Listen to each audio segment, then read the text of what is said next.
Alright, so this might be the best thing that's happened to me at a fragrance counter. I saw an ad on Instagram for a brand new Carthusia release. I went to the store in Milan, and it turns out that it was launch day for the fragrance. It turns out also that the perfumer Meo Fusciuni was upstairs. He's right there. It also turns out that I was the first person in the store to buy the fragrance, and he wanted to come down and say hello to me. This is Intenso di Sandalo. Let me tell you all about it. Alright, so today I'm going to be reviewing this fragrance right here. This is from the House of Carthusia. The fragrance is called Intenso di Sandalo. The perfumer, of course, is Meo Fusciuni. I'm going to walk you through the notes. I'm going to take you right through the dry down, and at the end, I'm going to give you my 2 cents. Let's get going.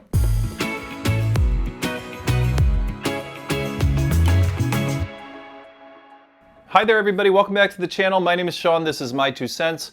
If you've already seen my videos before, welcome back, and if you're a new viewer, then of course, welcome. Alright, today I'm going to be reviewing a fragrance that just launched a few weeks ago. This is called Intenso di Sandalo. It is by the House of Carthusia. So the perfumer behind this fragrance is Meo Fusciuni, as I mentioned in the opening. And before I talk to you about the fragrance, I really have to tell you how I came upon this bottle, because really it is one of the best things that's happened to me since I started this channel. So as you know, a few weeks ago I was in Milan for Essence, and just before I left for the trip, I happened to see on Carthusia's website that they were having a brand new fragrance come out. It was going to be perfumed by Meo Fusciuni. I really liked his work, and so of course I took a screen capture of it, and I knew I was going to be in Milan, and I knew they had a boutique there, so I said, let me just go there and smell the fragrance, but I really didn't think beyond that. I thought, this looks like it's probably going to be good. I'm going to go to the store and I'm going to smell it.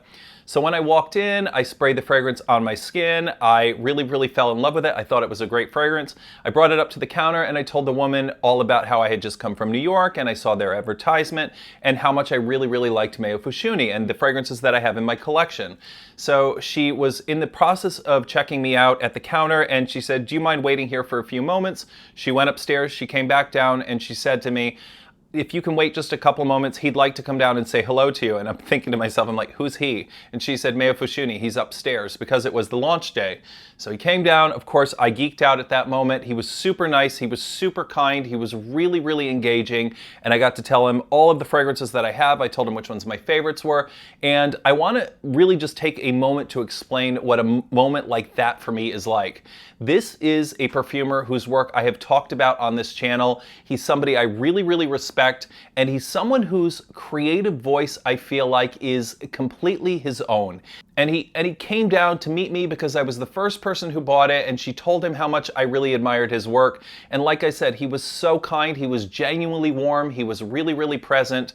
And this for me is one of those moments in this hobby that really reminds you why you do this. Not because of the fragrance itself, although the fragrance really is wonderful and we'll get there, but really because of the human being behind the fragrance taking a moment on what must have been a really busy day for him, because it was the release day, to say hello to a stranger who really just happened to walk into the right place at the right time. But it was a wonderful moment for me, and honestly, having not even stepped into the event at Essence yet, I had what was probably for me the best moment that I had of the 4 days. Alright, so let me tell you a little bit about the house before we get into the fragrance, because Carthusia really has a story that's all their own, and it's worth knowing about. So Carthusia is one of the oldest perfume houses in all of Italy.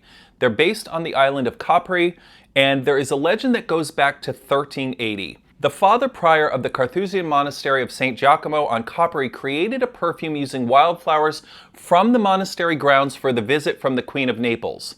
The modern house was founded in 1948, really drawing on that exact same monastic tradition and the island's natural landscape. And recently, Carthusia launched a new collection called the Intenso collection.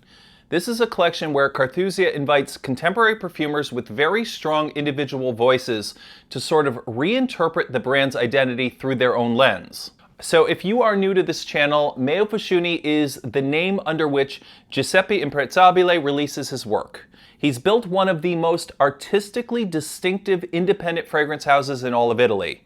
His fragrances are very conceptual, they're very poetic, and they're often built around his personal journeys and emotional narratives rather than conventional fragrance briefs. Now for Intenso di Sandalo, Carthusia gave him sandalwood as the subject. This is one of the most iconic, one of the most frequently used materials in all of perfumery, but they asked him to bring his own voice to it. In his own words, he described his approach as telling the story of sandalwood through his identity as a nomadic perfumer. Think India, Japan, Indochina, Australia, all the way down to the island of Capri. Think of it sort of as sandalwood as a material that has traveled the world, very much interpreted through someone who has spent their entire career thinking about scent as a form of travel and storytelling. So this fragrance is officially described as a woody fragrance with sort of an aromatic or gourmand or lactonic facet to it. So this is not telling you that sandalwood is going to be dry or austere. It's going to be very rich, very enveloping right from the start. All right, so I'm going to go ahead and I'm going to talk about the notes a little bit before I get into spraying the fragrance on my hand. And I do want to stress that this is a very, very abbreviated set of notes. In the top, you've got Sichuan pepper. In the heart, you've got helichrysum and licorice, and in the base, you've got sandalwood. All right, so this is a very, very short, but very, very deliberate, focused pyramid of notes. When the official briefing about this fragrance talks about sandalwood being the undisputed protagonist here, it really, really means it. Everything else here exists really just to frame that sandalwood note rather than compete with it. And then given Meo Fusciuni's described approach of treating sandalwood as a well-traveled material, think about it moving through India, Japan, Australia, and finally landing in Capri, this is not going to be a single sort of simple sandalwood note. It's going to read more as a journey of different expressions of the same material. All right, I'm going to go ahead and spray it on my hand. I'm going to walk you through it. I'm going to let you know how I feel about the fragrance, but I already know that I love it. I'm going to go ahead and spray it anyway. This is Intenso di Sandalo by Carthusia.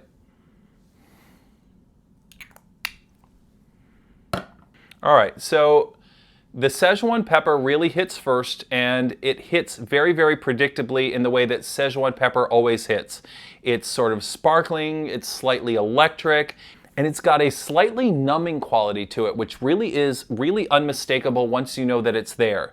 This isn't a very, very heavy spice. It's more closer to a sensation than it is to an actual smell. If you think about Sichuan pepper when you've eaten it before, it's got that same buzz that you taste on your tongue, and it's almost like they've taken that same buzz and they translated it into a smell. But what's really, really interesting for me right out of the first spray of this is that you already get a sense that the sandalwood is already there. It's not loud, it's not announcing itself, it's just providing sort of a kind of warmth, really sitting underneath the brightness of that Sichuan pepper. And that feels like it's really consistent with the way that Carthusia describes this fragrance, that they've got sandalwood here as the protagonist. It's here, it's there, even in the opening you can feel it, and it's sort of just waiting to appear after the Sichuan pepper. All right, so as I've been standing here for about 10 minutes, as it continues to dry down, this is where you really can feel that helichrysum starting to come through.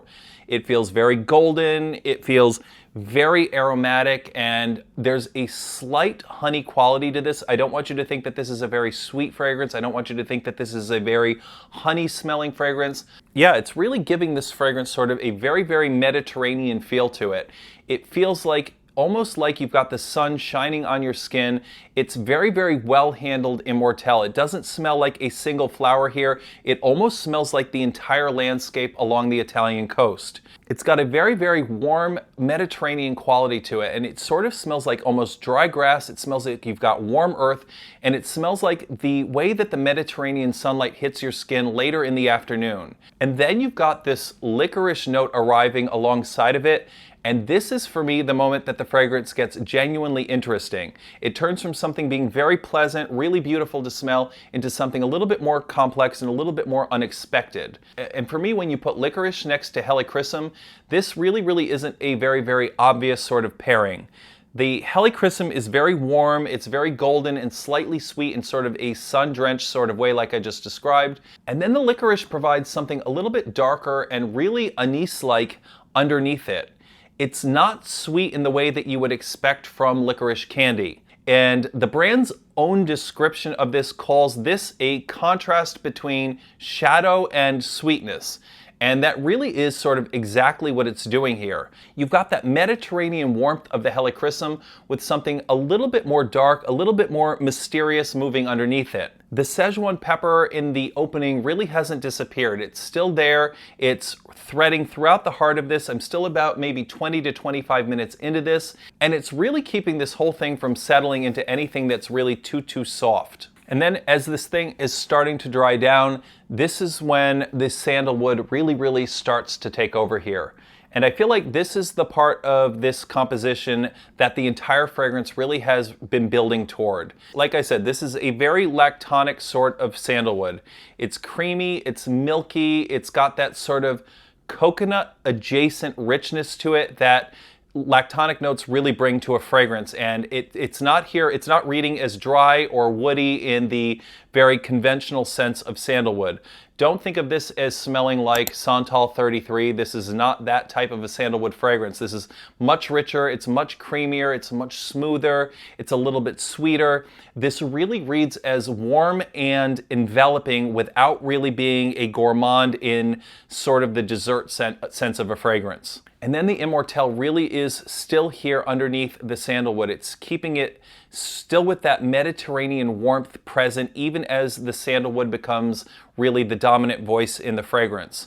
You've still got the Sichuan pepper. Remarkably, it's still here in the top notes. It's still detectable even this far into the wear of the fragrance. It's sort of more of a faint sparkle on the top of all that creamy wood rather than just being a very present note. And honestly, given Meo Fusciuni's described intention, that is sandalwood as a material that has traveled throughout India and Japan and Australia and then ultimately ended up in Capri, this dry down really reads as the arrival point of that entire journey. It doesn't feel like one single regional sort of interpretation of sandalwood, the way sandalwood usually is represented in different fragrances. This sort of feels like a complete accumulation, like all of those places are present in the same base note sort of simultaneously. So this is an extrait de parfum, so the performance here is going to be generally strong. As I've worn this since I've gotten home, it really feels like it sits kind of close to the skin, but it definitely lasts. You smell really every facet of the wear here. I still smell the pepper, I still smell the immortelle in the center, I smell the licorice note, and you really get the sandalwood. And this is, for me, one of the best sandalwoods that I have smelled in a very long period of time. It really feels very warm, it feels very cozy, it feels very enveloping. This is a very comforting fragrance. That's the best word I can basically come up with for this. This feels very comforting. This feels like something that you're gonna smell, and if you want to spray it on yourself, it almost feels like, to me, this feels like liquid antidepressant. This is going to be one of those fragrances that you're going to spray on yourself if you're in a bad mood, and it's probably going to put you in a good mood. That's the best way I can explain this. All right, so what have we got here? Intenso di Sandalo really opens up with a sparkling, slightly electric Sichuan pepper that runs through the entire wear rather than fading after the first few minutes. The heart brings in that helichrysum or immortelle note. It's golden, it's sun-warmed, it's Mediterranean, and you've paired it with this unexpected licorice that adds really a darker, shadowier contrast underneath everything else. And then in the base here, you have a rich, creamy, lactonic sandalwood that really feels like the destination that this entire fragrance has been traveling toward the entire duration of the wear. And you've got that pepper and that helichrysum both still present underneath it. This is a sandalwood fragrance that's built around, as they say, the notion that sandalwood is well-traveled. And that idea genuinely comes through on the skin. All right, so why is this fragrance special? Sandalwood, as we know, is one of the most used materials in all of perfumery, which also makes it one of the hardest materials to make feel new. And giving sandalwood to a perfumer like Meo Fusciuni, this is someone whose entire creative identity is really built around personal narrative and pretty much emotional specificity. This is a really genuinely interesting bet by Carthusia. And the result here is not just another sandalwood fragrance. This is Meo Fusciuni sandalwood. It's a nomadic, well-traveled, personally interpreted version of one of perfumery's oldest stories. And then that helichrysum and licorice pairing in the heart of this is the other thing that really makes this special. Helichrysum, as I've said, is a note that is deeply tied to the Mediterranean and also to Carthusia's own identity as a house from Capri. And licorice next to it really is unexpected. And it's the kind of decision that only makes sense once you've smelled the fragrance yourself. You've got sweetness and shadow sitting side by side exactly as they described. And there is something genuinely special about being one of the first people anywhere to talk about this fragrance. This is not a fragrance with months of community reviews behind it. And the story of how I got here, walking into the store on launch day and meeting the perfumer himself, is part of how I experienced the fragrance for the first time. I don't think these two things can be separated, and I really don't think that they should be. All right, so when would I wear this? So that Sichuan pepper note here really gives this enough brightness to work in warmer weather, while the sandalwood base really gives it enough depth to make sense in cooler months as well. For me, this genuinely reads as a fragrance for most of the year rather than something locked into a specific season. It also feels quite personal rather than feeling performative. This is not going to be a fragrance that's built to project across a room. It's built to sit very, very close to you, which makes it feel suited for quieter, sort of more intimate occasions as much as anything else. I think that this is one of those fragrances that you can wear anytime you want. I think this is going to work for brunches, it's going to work for dinners, it's going to work for lunch, it's going to work for the office, it's going to work to the gym. There is nothing offensive about this. There's nothing that's going to feel over the top or too loud about the fragrance. This is very comforting. As I said, it's very cozy, it's very warming, it's very enveloping. I think people are really going to be drawn to the scent. There's nothing here that sort of reads over the top. None of the notes are really combating with each other. It's just overall really, really well done. All right, so what are people really going to like about Intenso di Sandalo? For anyone who genuinely loves sandalwood as a material, not just as sort of a base note that shows up in the background sort of to provide some structural support to a fragrance, but really as the actual subject of the composition. They're really going to want to experience what Meo Fusciuni does with it here. That lactonic, creamy quality to the sandalwood here, it feels genuinely beautiful and really, really distinct from the other more drier or austere sandalwoods that you've encountered elsewhere. And then you've got that combination of the helichrysum and the licorice here in the heart, which really give this sort of a Mediterranean identity, which kind of ties it back to Carthusia's roots, even while still sounding completely like Meo Fusciuni's very own voice. And the fact that the Sichuan pepper here really runs through the entire fragrance rather than disappearing after the opening really gives this a sense of continuity that most woody fragrances just don't have. And of course, for anybody who follows Meo Fusciuni's work specifically, this is a new chapter. You've got a new house here with sandalwood as the central material for the first time in this context. But you still have the very same unmistakable creative voice running through it. On the other hand, the note list here is very short and very focused, which means that this is not a fragrance built around complexity or any sort of surprise reveals over time. What you get in the opening, that Sichuan pepper, the helichrysum, the licorice, and the sandalwood all working together, is largely the architecture for the entire duration of the wear. If what you love about niche fragrance is a long, evolving note pyramid with many moving parts, this is going to be a more streamlined experience than you're used to. I also want to point out that the sillage here is going to be very, very close to the skin. If you're someone who's looking for a fragrance with real projection, this fragrance is not built for that, and it really is worth knowing going into. And also, because this fragrance is so new, there's very little to compare it against yet. There's no community consensus here, there's no established reputation behind this fragrance, and there really is nothing to benchmark it against other than Meo Fusciuni's other work and sort of Carthusia's own history. But for me, that's sort of the excitement of it. But for other people that are buying this for the first time, they're really going to buy it off of the strength of the house and the strength of the perfumer himself. Also, by the strength of their own nose when they go into the store smelling it. They're not going to be able to buy this off of the back of several reviews or anything that they've read off of Fragrantica because it really just doesn't exist yet. All right, it's time for me to give you my 2 cents on Intenso di Sandalo by Carthusia. All right, so I sort of want to end this the way that I started it, with the story. Because I genuinely don't think that I can separate the story from the fragrance, and I really don't think that I want to. I went to Milan, I saw a post on Instagram, I walked into a store with no expectations beyond picking up a new release that I was curious about. And by the time I walked out, I was holding the very first bottle of a brand new fragrance, having just met the person who made it on the day that he made it available to the world. And the fragrance itself genuinely lives up to that moment.